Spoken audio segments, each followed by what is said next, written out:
I'm Javier. I live in a one-story house on the edge of town, close enough that you can still hear traffic if the wind is right. Far enough that evenings go quiet, when the shop's close. Nothing about my place looks like a ghost story. We built it years ago on clean ground. A wide yard, a small corral, 2 dogs that sleep near the back door, and a few hens that scratch wherever they please. I'm telling you this because I learned how easy it is to mistake a warning for ordinary life. It started with something I could explain away. I woke up tired. The wrong kind of tired. Like I'd spent the night lifting furniture. My arms ached. My lower back felt bruised. I made coffee, tore a piece of bread, and blamed my mattress, or my age, or the week's heat.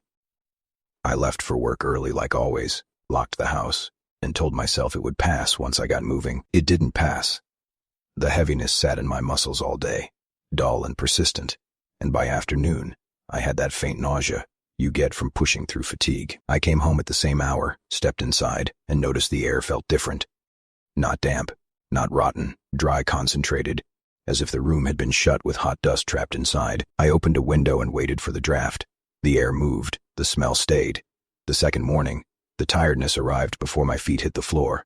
It was waiting. I rubbed my arms, tried to shake it off, forced down coffee, and went to work anyway. By the time I returned, the smell in the house had settled deeper, like it had found a corner to live in. I stood in the hallway that leads to the patio and felt the sensation shift. The air there was heavier, a pressure that made me swallow twice to clear my throat. The dogs noticed it first. They usually rushed into the kitchen the moment they heard my keys, nails clicking on tile, tails thumping. That afternoon they came to the threshold and stopped. No barking, no whining, just tense bodies, heads low, ears forward, as if something on the other side of the room didn't belong. I called them. The black one looked past me, not at me, then backed away and went outside without a sound. The other followed. When animals choose silence, it doesn't feel like calm. It feels like restraint. That night I didn't sleep. I lay on my back and watched hours crawl across the ceiling. My body refused to shut down, as if some switch had been flipped the wrong way. When I did drift for a few minutes, I woke soaked in sweat with a knot in my stomach, so tight I had to sit up and breathe through it. I told myself it was stress, too much coffee, a stomach bug trying to start, anything that didn't require a second thought. By day 3, the house began to misbehave in small, practical ways. Meat changed odor within a day. Fruit softened as if it had been left out too long, even when it hadn't. I threw things away, annoyed more than afraid. I scrubbed countertops, washed floors, wiped walls and cabinet doors. I cleaned until my hands smelled like soap instead of that dry, sharp scent. For an hour it seemed better. Then the smell returned, unbothered, and the fatigue stayed glued to my bones. I kept trying to make it ordinary. Heat spoils food. Closed houses trap odors. Dogs act strange sometimes. I repeated those ideas like a prayer because they were simple, and simple things can be fixed. On the 5th day, my strength started leaving in a way that embarrassed me. Objects I'd carried for years felt heavier. When I bent to pick up a bucket, the room tilted, and I had to grip the sink to steady myself. The hallway to the patio felt worse than before, like standing there pressed a palm against my chest. I avoided it without admitting I was avoiding it. That morning, I stepped outside and saw something near the lemon tree that didn't belong. A small cloth pouch, dark fabric, tied with a plain knot, leaned against the trunk as if someone had set it there and walked away. It wasn't buried. It wasn't hidden. It was placed. I picked it up with my bare hand. It weighed more than it looked. The cloth felt rough and stained, the kind of fabric that holds onto grit. I loosened the knot and looked inside. Packed soil, hard and compact, a few strands of hair tangled in it. A rolled piece of cloth, no shiny objects, no liquid, everything dry, dead, deliberate. I didn't think, curse. I thought trash, or somebody's prank, or a dog dragged it in. I retied the knot, carried it to my tool room, set it on a shelf, and went on with my day. That afternoon, the pain in my back sharpened. Breathing deep felt like pushing against something that didn't want to move. A steady buzzing started in my ears, the kind you notice only when the room is quiet. I sat at the kitchen table, stared at my hands, and realized I was trembling. Not from cold, but from effort. In the mirror, my face looked hollow, eyes ringed darker than they should have been after only a few nights. No fever, no cough, nothing a doctor could point to and name, just a steady wearing down, like a rope rubbing against stone. One sentence settled in my mind with the weight of a verdict. If that pouch wasn't there by accident, then touching It was the first mistake, and the worst part was how normal it still looked on my shelf, like any other thing you'd forget and regret later. By the next morning, I didn't wake up so much as surface. I sat on the edge of the bed with my feet on the floor and waited for my head to stop swimming. The room rocked gently, like I was on a boat that never reached shore. When I finally stood, my legs trembled with the effort of being legs. The smell had spread. It wasn't only the kitchen anymore. It had threaded itself through the rooms, thin but stubborn. I opened doors and windows until the house looked like it was airing out for sale. Nothing changed. In the hallway to the patio, the air felt thick enough to chew. Standing there made my stomach roll. I had to lean my shoulder against the wall to keep from tilting forward. I told myself again, heat, humidity, pests, something dead in the walls. But my mind didn't believe its own excuses. Every idea slid off the problem, as if the problem had grease on it. I went to the tool room and stared at the pouch on the shelf. It sat there like a quiet accusation. I retied the knot once more, tighter than before, and told myself I would throw it away after work. I grabbed my keys, walked toward the kitchen, and saw both dogs waiting outside the back door instead of inside. They didn't come in when I opened it. They simply moved away, keeping the doorway between them and the hallway. The hens didn't cluck the way they usually did at dawn. They pecked in the dirt, but with less energy, as if the ground had become uninteresting. When I checked the nesting area, there were no fresh eggs. At work, I couldn't focus. My hands felt clumsy, like the nerves weren't firing on time. The buzzing in my ears followed me between machines and conversations. The moment I tried to breathe deeply, my chest resisted, a pressure that made each inhale feel borrowed. I drank water, ate nothing, waited for the clock. Back home, I noticed the food in the kitchen had changed again. Meat I'd bought only the day before carried a sour edge. Fruit looked fine but gave slightly under my fingers. It felt like my house was accelerating time, spoiling things faster than it had any right to. I cleaned again, harder, angry now. I threw out what I could, wiped surfaces until my arms burned, mopped the floor on my knees because bending made me dizzy. For half an hour the house smelled only of soap. Then the dry, sharp scent pushed its way back in, as if it had been waiting politely outside the door. That was the moment I stopped arguing with myself. I went back to the tool room, took the pouch down, and opened it again. The soil inside was still compact, like it had been pressed into a single piece. The hairs looked stuck in place, not loose like something recently dropped. Whatever it was, it hadn't changed since I found it, and that steadiness made it feel older than my memory of it. I closed the knot and decided to remove it from the house entirely. If it was trash, it shouldn't be indoors. If it was something else, I didn't want it inside my walls. I carried it through the yard to the far edge of my property, near the fence line. I chose a spot where weeds grew thick, where I didn't walk unless I had to. I set the pouch down on the ground and stepped back. The reaction was immediate and physical. A hard pressure slammed into my head. Not pain like a migraine, but a sudden, brutal squeeze that made my vision flash. My knees buckled. I dropped to the dirt and grabbed at the grass with one hand as if the earth could keep me anchored. My pulse raced. Air vanished from my lungs for a few seconds, and then returned in short, panicked pulls. For a heartbeat, I thought I was having some kind of attack right there by the fence, alone in my own yard. When it eased, it didn't leave relief behind. It left weakness. My hands shook more than before. My mouth tasted metallic. My back throbbed in a focused line, as if someone had pushed a finger into a bruise and kept it there. From that point on, the decline became obvious. I stopped feeling hunger entirely, like the signal had been cut. My hands and feet hurt when I used them, a deep ache that made walking a calculation. I began forgetting small things, and the forgetting wasn't normal. It wasn't the harmless. Where did I put my wallet? It was the blankness of standing in a room and not knowing why I was there, a pause long enough to scare me. I left my keys in places that made no sense. I found them on the bathroom sink, on a shelf in the pantry, once on top of the washing machine. Each time I told myself I must have been distracted. Each time I felt a cold prickle in my gut, because distraction didn't explain the gaps that were starting to open in my day. That night, I tried to sleep, and couldn't. When I closed my eyes, the pressure in my chest returned, steady and insistent, like a hand resting on my sternum. My legs cramped. A chill climbed into the blankets with me and refused to leave. I got up and walked the house to keep from spiraling, but every step made my lower back flare. In the bathroom mirror, I saw a version of myself I didn't recognize. Deep shadows under my eyes, pale skin, lips a little gray. I pressed my fingertips to my face as if touch could prove it was real. There was still no fever, no cough, no clear symptom that would send me running to the clinic with certainty, just a body that seemed to be losing the argument with the air inside my own home. Sitting at the kitchen table, I finally allowed the thought I'd been avoiding.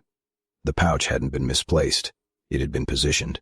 The lemon tree wasn't random. Someone chose a spot I'd notice, a spot I'd reach without thinking, and they counted on my habit. They counted on me being the kind of man who cleans his yard and picks up anything out of place. Once I admitted that, another piece clicked into place. Moving it had made everything worse. Not gradually. Directly. Like stepping on a wire and hearing the trap arm. The next morning I couldn't rise the way I normally did. I tried to swing my legs out of bed and my body refused for a few seconds, as if it needed permission. When I stood, the room lurched hard. I sat again, waited, tried, stood, and had to press my palm to the wall to make it to the kitchen. Nausea sat in my throat. The smell in the house was denser, and the hallway to the patio felt like a corridor filled with invisible weight. I opened windows again, more out of desperation than logic, and watched curtains move while the air itself stayed wrong. A single idea began looping in my mind, not a memory, not a worry, something more mechanical. The same phrase repeating without my consent. It didn't matter what I tried to think about. The phrase surfaced again, as persistent as the buzzing in my ears. By midday, I gave up pretending I could work. I called in sick and heard my own voice sound thin over the phone. I lay down for an hour and never slept. Each time I drifted, my chest tightened and snapped me awake. I got up, walked, sat, stood, repeated, like I was trying to wear a path through the house that would lead me out of it. Then someone knocked on my front door. It wasn't a heavy knock. It was a patient one, the kind that says the person on the other side already knows you're home. I stared at the door for a moment too long before I moved, because in that second, I realized how quickly my world had shrunk to this. My breath, my heartbeat, the smell in the air, and whoever had just decided to step into it. Luca stood on my porch like she belonged there. She lived 2 houses down, and we'd nodded at each other for years without becoming close. That morning she didn't nod. She studied my face the way you study weather before you decide whether to leave. "You're not okay," she said, flat. "Look at you." I tried to make a joke. It fell apart in my mouth. I stepped aside, and she came in, sat at my kitchen table, and waited for the truth. The smell hung in the air between us, that dry, sharp presence that never quite left. I told her everything in the only order I still trusted. The sudden exhaustion, the sleepless nights, the sweating, the tight stomach, the way food spoiled too fast, the dogs refusing the kitchen, the hens not laying, the cloth pouch at the lemon tree, the soil and hair inside, the way my body worsened after I handled it, and the blow I felt the moment I left it by the fence. Luca didn't interrupt. When I finished, she stood and walked down the hallway toward the patio. She stopped where my dizziness always hit hardest. She stayed there a second, shoulders rigid, then returned to the table. "That isn't a normal illness," she said. "Simone worked against you, Bridgera." Hearing the word out loud didn't create panic. It created a shape. At least now, the thing haunting my days had a name, even if it was the kind of name people mock when they've never needed it. Luca's next question was practical. "Who's been on your land lately?" One face came up immediately. Esteban, the boundary argument, the measuring tape, the way he'd stepped through my gate without asking and called it nothing. The day we fought, his anger had cooled too fast, like he'd put it away for later use. Lucia saw my hesitation and nodded once. "Go look again. The back of the property. Places you don't watch." I moved slowly because my head floated and my legs shook. Luca stayed close enough to catch me if I tipped. The dogs followed, but kept a careful distance from the hallway, as if that strip of air still warned them. Near the corral, behind old metal sheets leaning against the fence, Luca pointed at a patch of dirt that looked pressed down wrong. Not freshly turned, but disturbed and corrected. The kind of mark you miss unless you're searching for intention. I dug with a small shovel. The soil resisted, packed. The blade hit plastic. I cleared the top and pulled up a thick bag tied with string, larger than the cloth pouch. It had been buried shallowly, hidden just enough. The moment I lifted it, my body reacted. Sweat broke out on my palms. My lower back flared sharp. The buzzing in my ears thickened. The air felt suddenly thin. Luca said, "Don't open it." But my hands were already moving, because part of me still wanted a simple explanation I could hold. I loosened the tie and peeled it back a little. Packed soil again, scraps of fabric, and chunks of hard candle wax. A heavy odor rose from it, stronger than the smell inside my house, like burnt wax trapped in earth. My stomach flipped. I retied it fast and dropped it onto the ground. Luca didn't step closer. "You see," she said, "it's not trash. It's placed. Touching it makes it bite harder." Back inside, I sat at the table with my head in my hands, fighting nausea and anger. Lucas spoke without drama, like someone giving instructions during a storm.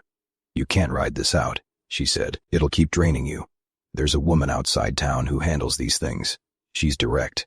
If you want help, you go now." I didn't hesitate. By then fear had turned into urgency. Luca drove, because I didn't trust myself behind a wheel. The road out of town looked normal, and that normalness made my condition feel even more unreal, like I was sick in a world that refused to notice. The woman's house sat on open ground, plain block walls and a low roof, a yard of firm dirt. No symbols on the door. No staged mystery. She opened before we knocked twice and looked me over like she already knew the pattern. "Sit," she said, pointing to a wooden chair. "Since when?" Her name was Marta. Her voice was calm, stripped of superstition. I told her the timeline and what I had found. I admitted I had opened the first pouch, then opened the second bag for a second, before tying it again. Marta nodded once, not scolding, only confirming. "Some money work to weaken you and weigh down your house," she said. "It starts as fatigue, so you ignore it. Then it progresses. The objects are placed to activate when you handle them." I asked how to stop it. "We remove them completely," she said. "We destroy them completely. Then we clean you in the space so it can't keep holding on." She didn't promise to punish whoever did it. She said something that cut through the fog in my head. "This ends when the damage stops." We returned to my house immediately. My legs felt like they belonged to someone else when I stepped into my yard. Marta didn't let me lead. She went straight to the tool room, put on thick gloves, and took the cloth pouch from the shelf without loosening the knot. She placed it in a metal container she had brought. Then she walked to the back, to the disturbed soil by the metal sheets, and had Lucca indicate the spot. Marta dug only as much as needed and lifted the plastic bag out by the tie. No opening, no looking. She placed it into the same metal container and closed the lid. "Dry firewood," she said. I brought it, moving in careful trips. Marta set the container in a place away from the house and built a fire. She laid the bags into the heat. The plastic softened and collapsed. The cloth curled and blackened. A harsh smell rose, making my eyes water. Marta watched until there was nothing left but ash and charred soil, then waited again, as if patience was part of the work. When the remains cooled, she gathered the ashes, sealed them, and told Lucia to drive her outside my land to bury them. "Not here," she said, "outside the boundary." After they returned, Marta entered my house for the first time. She placed a bowl of clean water on the floor in the living room. "Wash your hands and your face," she told me. Slow. I did it. The water ran off my skin in thin streams. Marta took a damp cloth and wiped the hallway and kitchen, focusing on the corridor that led to the patio, where the air had felt thickest for days. She worked like someone cleaning a spill, not performing. The smell began to thin. It didn't vanish in a flash. It stopped clinging. My chest loosened enough that I could inhale without fighting. The buzzing in my ears lowered into the background. The dizziness eased from a shove into a sway. I sat in the center of the room and kept my eyes on the floor, because looking around made me nauseous. My thoughts had been looping for days, the same idea grinding in place, and now that loop began to loosen, like a belt unbuckling one notch at a time. I could still feel weakness in my arms, but it no longer felt like it was spreading. The house was still my house. The air was still air. That simple truth felt like a gift. Marta didn't let me celebrate it. "Tonight you sleep," she said, "even if it's not deep. Sleep is how you know it's letting go." Marta watched me breathe as if she could hear the change. "Your body's been carrying it," she said. "Now it can rest." Before she left, she gave me one warning, quiet and precise. "If something appears on your land again," she said, "don't touch it to prove you're brave. These works don't win by strength. They win by habit." When the door shut behind her, the house felt lighter.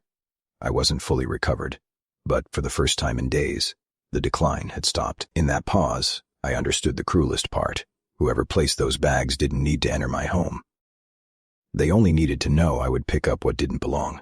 That night, I did sleep, not the heavy sleep of someone carefree, but hours strung together without me, waking every few minutes to check whether my chest still worked. When I opened my eyes in the morning, the first thing I noticed was silence inside my head.